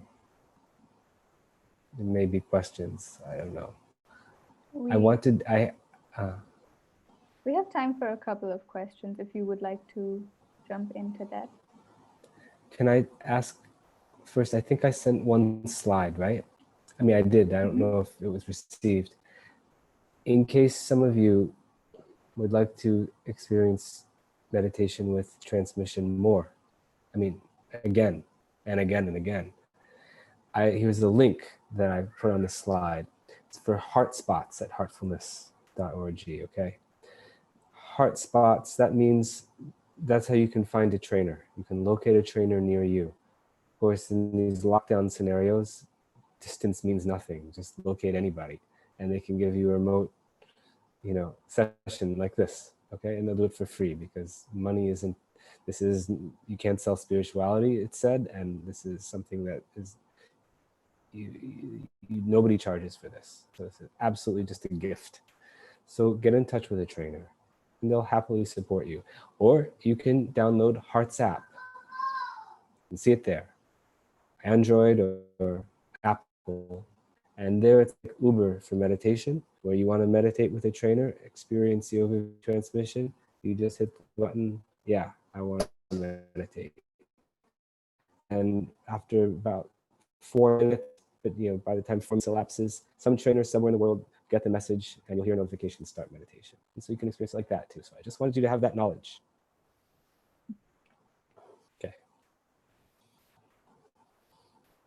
We had a couple of different questions on how do we know that the heart is talking to us, or how do we tune into it? So I think I'll sum it up by saying, when we try to tune into the heart, how do we know that it's not the mind and the clutter in our mind or our mental predispositions that are talking to us? How do we know that it's really the heart? It's a good question. But I think if that question arises, you can just assume that it's the clutter in the mind, because the heart's voice is unmistakable. It comes not as a voice, not as a thought like all other thoughts, but it comes as feeling. It comes as an inclination or disinclination, where you don't feel comfortable, you don't feel right. Haven't you ever had an experience like that, where around a certain person you just didn't feel right being associated with them? That's the heart telling you something, right? So I think everyone has experienced it. So now it's like putting a name to a face. We know that feeling. Now let's understand that that's a valid signal, and that's the heart signal. So let's pay attention to that from now on.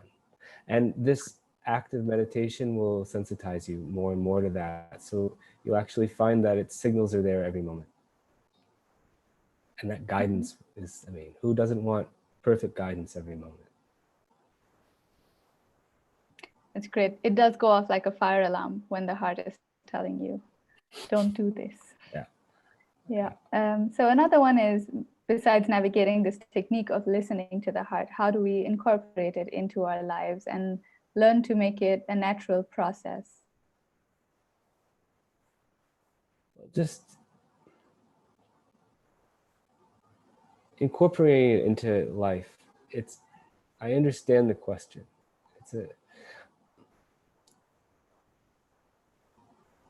I feel like, to me, it feels like incorporating breathing into your life. Now I realize that might be kind of, and I don't mean that to be a flippant answer, because I realize time is an issue. Like Chicky was saying before, time is a serious issue. But at the same time, when we have undergone repeated experiences of this thing, to the extent that it starts to feel like you won't be, it's like the equivalent of not doing it is like not breathing, then at that moment, we no longer have to worry about how to incorporate it into our life. Previously, we had to worry about finding time for it. But once it becomes a need, then you no longer have to worry about it, because that need always prioritizes itself, right? So you have to give it the chance initially. I would say that for people who have difficulty finding time, even if you don't have any time at all, at least give it 1 minute. You can give it 1 minute for sure, right? Add up all the times in the day that you check Facebook. It'll be much more than 1 minute, or Instagram or whatever. So at least give it 1 minute, and make it 1 minute the same time every day. Make it an appointment. That regularity is key. And then one day you'll find you to say, sit for a minute, and you come out of it after an hour. You know?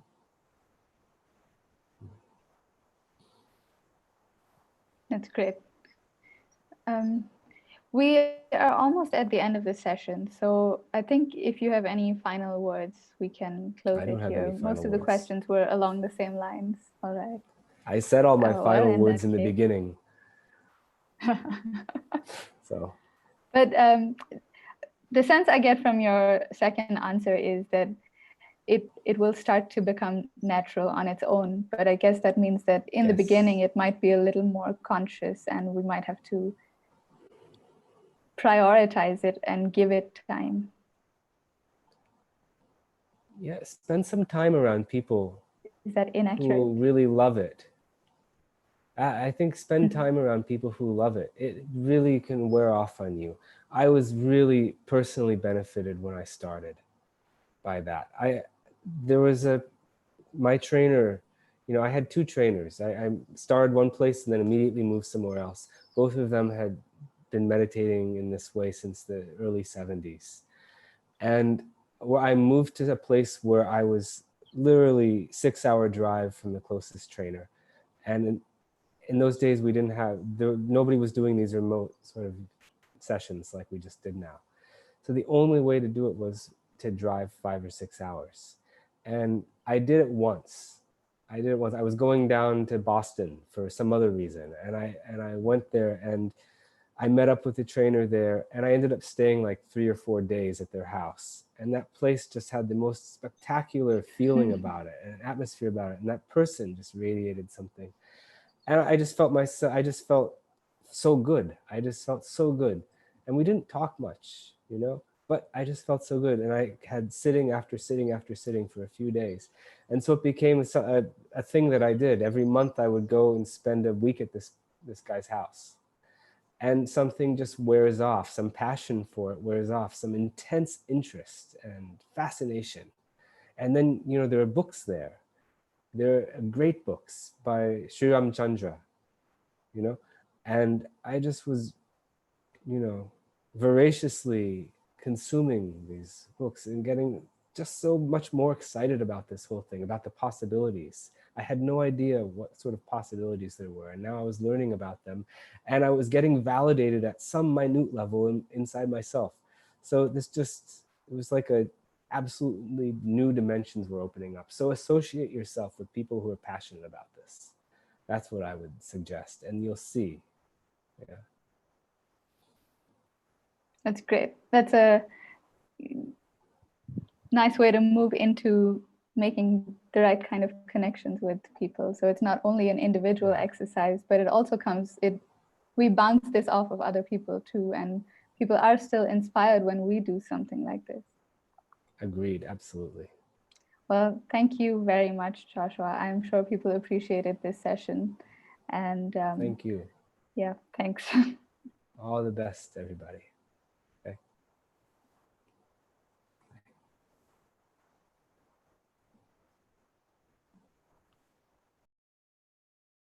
So for everyone else who is still here, thank you so much for staying tuned in. And we will now direct you back to our interactive platform, Menti. We're going to do a quick feeling check to see where you're at, What are your reflections from the sessions that we've had so far? The instructions for Menti will be up on the screen in a few seconds.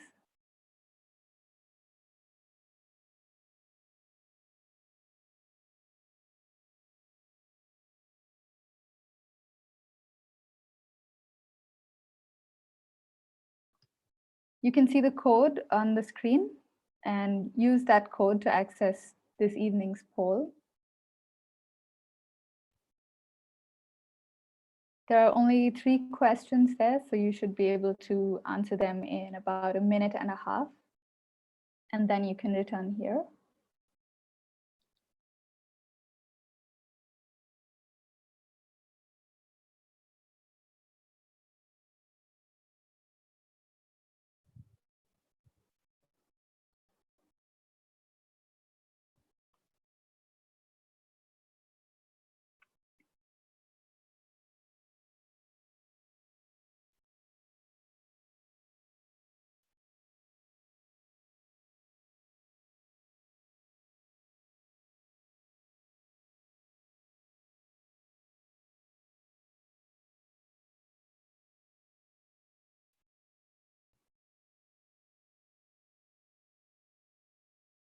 Okay, hopefully everyone has been able to find this poll and has responded by now.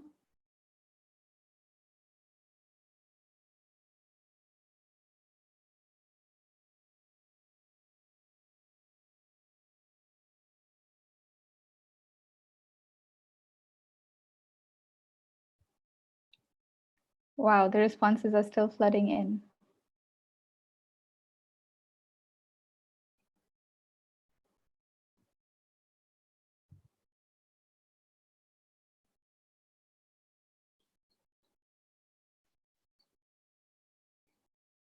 I guess when people ask you, why should I meditate? You have your answer here.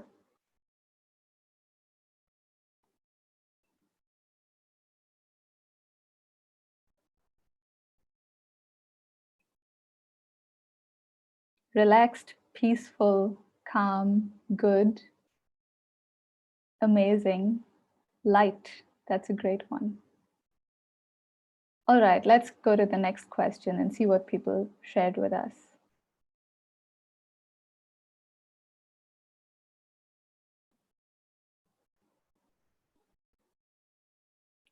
What was your favorite part of the day?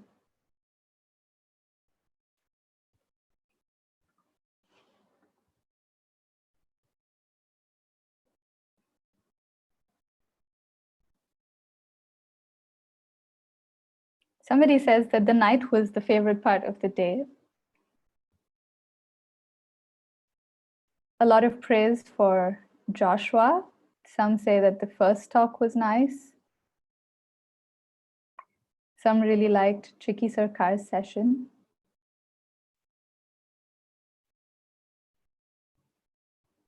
All of it. That's a good answer. Oh, now the responses are just too many. But it seems like meditation was a great popular success. The suggestion box is still open. So if you want to contribute to the suggestion box, we will share the code. It'll be open even on the next 2 days. So please keep your feedback and suggestions coming even on Menti.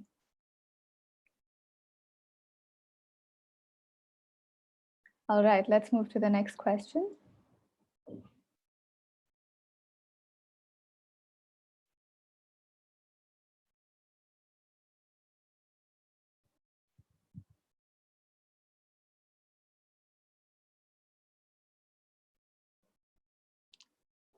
Looks to me that people are still typing in their responses.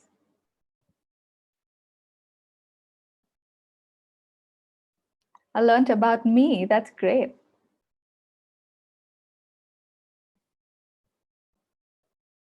I learned that I am connected. I learned how to take opportunities. Someone learned nothing.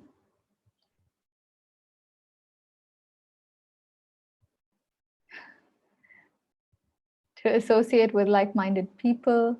The key to your destiny is you. There's more to life within than without. Find the silver lining in the problem. That's great. We have so many interesting learnings. Some of them are more quirky, like keep calm and carry on, which is good life advice. And some of them are really deep reflections into what you learned today. So first of all, thank you so much for taking the time to write this down and to share with us what you learned.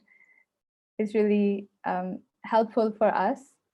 And I hope that it will be helpful for you too, to just write it down and set it in stone that you learned something today.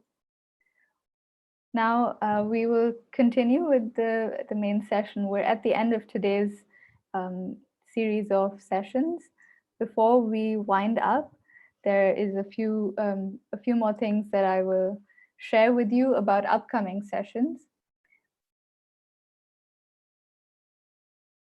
So the highlight of today is an upcoming talk between Daaji and Mr. Adizes. And I can introduce both of these speakers to you briefly. Dr. Ishaq Adizes is the founder of Adizes Institute. And actually, these two are both eminent personalities who can show us that in order to progress spiritually, you don't have to put aside the material world and become a hermit in a jungle or meditating on top of the Himalayas. And it can happen right within the field of your ordinary lives, just as you try to balance the different aspects of your life. How do we use the heart to guide us in that? So their session is called Tune Into the Heart. And Dr. Ishaq Adizes is the founder of Adizes Institute, which is based in California. And he has consulted for clients in the public and private sectors, from startups to Fortune 500 companies. And he also consults prime ministers and cabinet level officers throughout the world. He has taught at different universities, including UCLA, Stanford, Tel Aviv, and Hebrew universities, and much more. And he's written 17 books that have been translated into 26 languages. Coming to Daaji, or Kamlesh Patel, but he's affectionately known as Daaji. He has been interested in meditation and spiritual growth from an early age, and he met his spiritual guide while he was studying in Ahmedabad in 1976. And around 4 years later, he moved to the US, where he practiced pharmacy in New York City, while he continued his meditation practice as well. And he continues to excel in both his material career and his spiritual life. He is the global guide of Heartfulness Institute, and he succeeded the second president of Sri Ramchandra Mission in 2014. He continues to lead the Heartfulness movement in a very inclusive way. He joins hands with similar spiritual organizations and leaders, and thinks of it as a common mission to uplift all of humankind. So I encourage you to tune back in the evening at 8:30 p.m. Indian time, where Daaji and Dr. Adizes will discuss current business challenges and opportunities, what mindset shifts might be required for business owners, as well as how to maintain relationships. In addition to this, tomorrow we also have a special yoga session that will happen live at 11 a.m. This will be led by Ira Trivedi. You are most welcome to tune into this before we kickstart the day's activities tomorrow. With that said, I will thank you once again for being here until the end of today's sessions.